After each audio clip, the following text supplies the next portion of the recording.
Robotech. Today, we're counting down 10 wild facts about Robotech, the 1985 series. Some of these secrets stayed buried for decades, while others hide in plain sight. Buckle up. I think this'll do. Maybe for you. Number 10. The Frankenstein edit nobody saw coming. Think Robotech was one cohesive story straight from Japan? Think again, because you've been living a beautiful lie. The entire 1985 series was constructed by stitching together footage from 3 completely unrelated Japanese anime shows. We're talking Super Dimension Fortress Macross, Super Dimension Cavalry Southern Cross, and Genesis Climber Mospeeda, series that had zero connection to each other. Harmony Gold took these separate stories, each with different characters, different timelines, and different animation studios, and wove them into one continuous 85-episode narrative for American audiences. Different art styles, different mechs, different everything, but they made it work through sheer narrative willpower. The result? A franchise that felt epic in scope, spanning generations of conflict and multiple alien threats across decades of in-universe time. Nobody in America knew they were watching the greatest remix in animation history. Your speed seems to be dropping off. That's easy for you to say. Number 9. Syndication math changed everything. U.S. television syndication in the 80s required a minimum of 65 episodes for a 5-day-a-week run. That's 13 weeks of programming, the golden number that let stations sell advertising packages and keep kids glued to their screens every afternoon. Each Japanese series Harmony Gold had licensed came up short of that magic number, making them unsellable on their own in the American market. So Harmony Gold looked at their library and did the math. Combine all 3, and suddenly you've got 85 episodes, enough to dominate afternoon time slots for months on end. Sometimes the best art comes from working within impossible limitations, like shooting Jaws without a working shark, or making Star Wars on a shoestring budget. Necessity didn't just mother invention here, it birthed an entire franchise. Captain, the enemy vessel is approaching the target zone. Sector 2. Number 8. 3 wars, 1 proto-culture obsession. Here's where that Frankenstein edit actually got brilliant. The 3 Robotech wars framework that somehow made sense of the chaos. Instead of ignoring the jarring transitions between source shows, different animation quality, wildly different character designs, completely new casts, the writers leaned in hard. They created a mythology where humanity faces 3 separate conflicts spanning multiple generations, the first, second, and third Robotech wars, each tied to a different invading force. The through line connecting everything? Protoculture, a powerful energy source that every alien species in the galaxy would kill to possess. This framework gave the series an almost biblical scope, like watching generations rise and fall under constant existential threat. Each war had different stakes, different enemies, and different heroes stepping up when their time came. Parents fighting in one war, their children in the next. Very good. Raise the ship and prepare to fire the main gun. Number 7. Giant warriors with a giant problem. The first Robotech war introduced us to the Zentradi, and these weren't your typical alien invaders who showed up to blow stuff up for no reason. These towering warriors had been patrolling the Robotech Masters' empire for generations before Earth even knew aliens existed, serving as the muscle for a civilization that viewed them as expendable soldiers.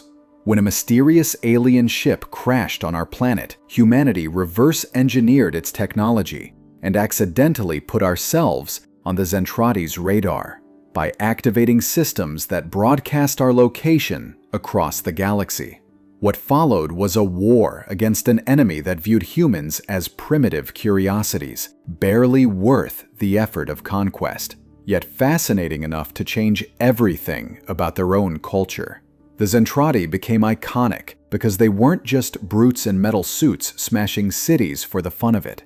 They had culture, strict hierarchy, forbidden emotions, and a tragic backstory as genetically engineered slaves to the Robotech Masters' will. fighting them felt less like battling monsters and more like a clash of civilizations, with both sides learning from each other, sometimes to their own detriment.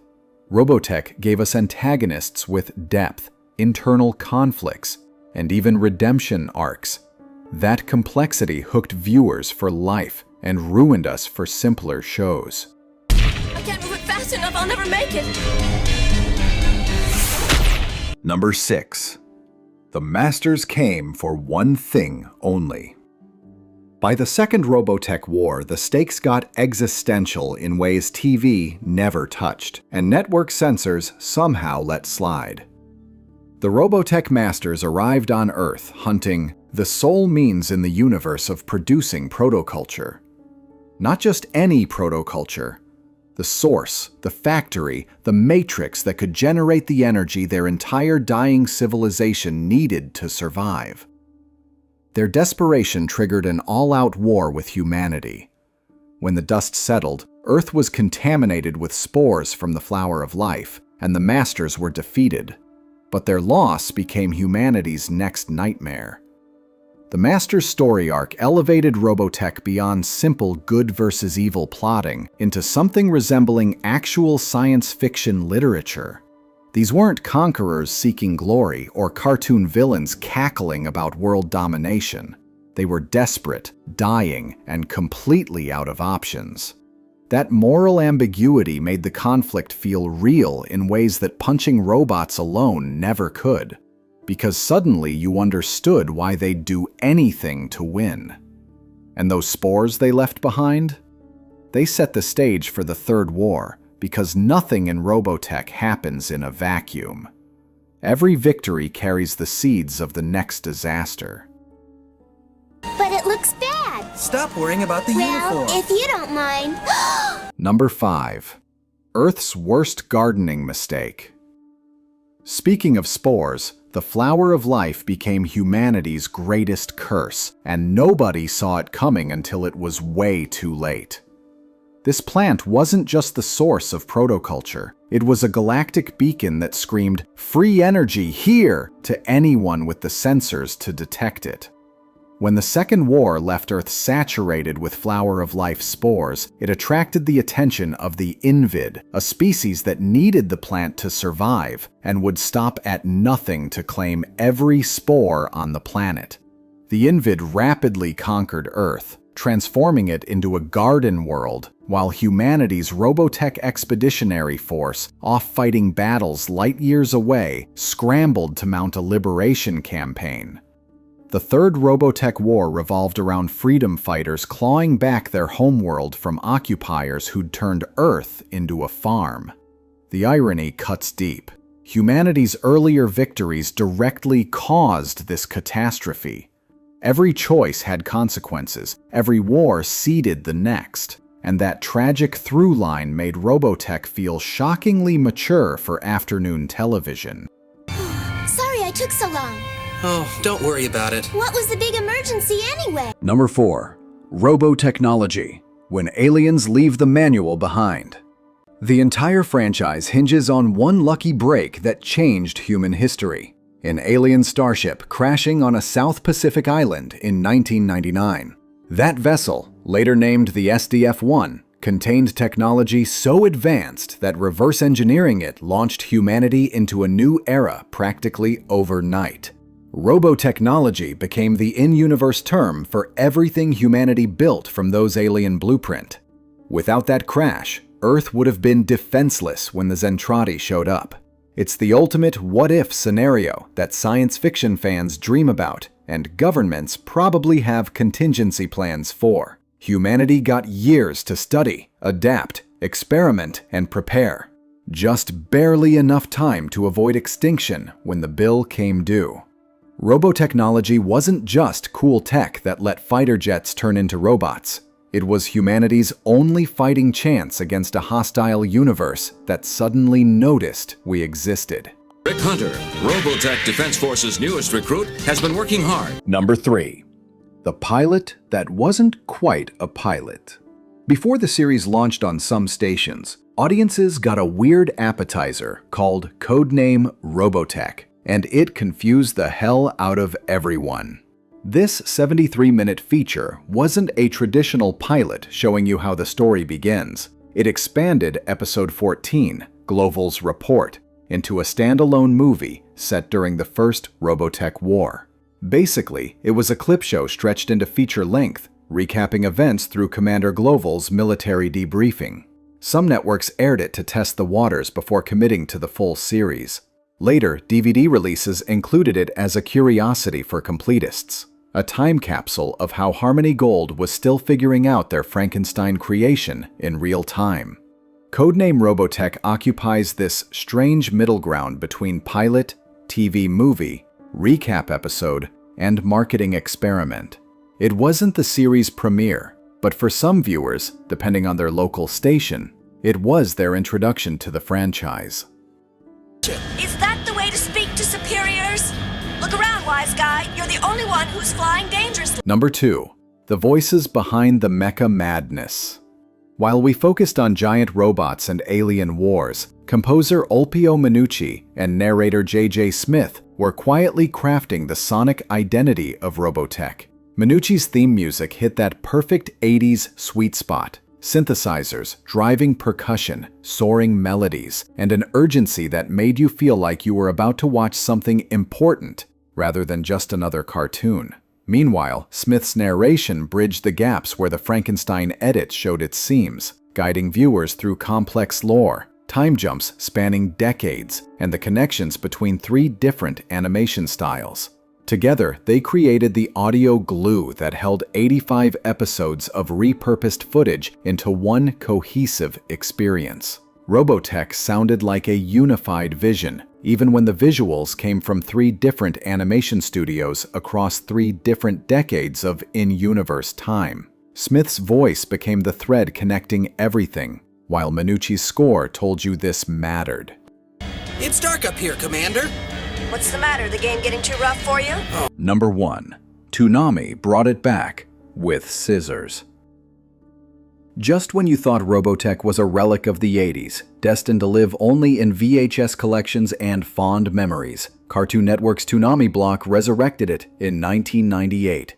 This wasn't a simple rerun with the original 85 episodes, though. The Toonami broadcast featured 60 episodes, not the full series, and the content was edited for a new generation standards and network requirements.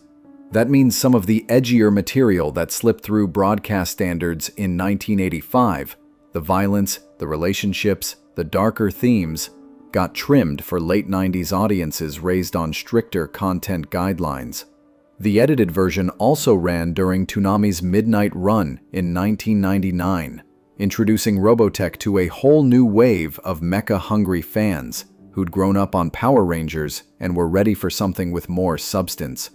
13 years after its original syndication, kids who weren't even born in 1985 were discovering protoculture, Zentradi warriors, and transforming Veritech fighters for the first time. Bonus fact: the Syndication remix that changed anime forever. Here's the kicker most people miss. Robotech didn't just entertain kids. It accidentally changed how America saw Japanese animation and opened doors that stayed open. Before Robotech, Japanese animation in America was either incomprehensible imports that made no cultural sense or heavily Americanized beyond recognition into something safe and marketable. Harmony Gold's willingness to tackle complex, serialized storytelling with real stakes, character deaths, and romantic subplots showed networks that audiences could handle more than simple monster of the week formulas. The series proved that American kids would follow multi-generational sagas, mourn fallen characters, invest in ongoing continuity, and come back every single day to see what happened next.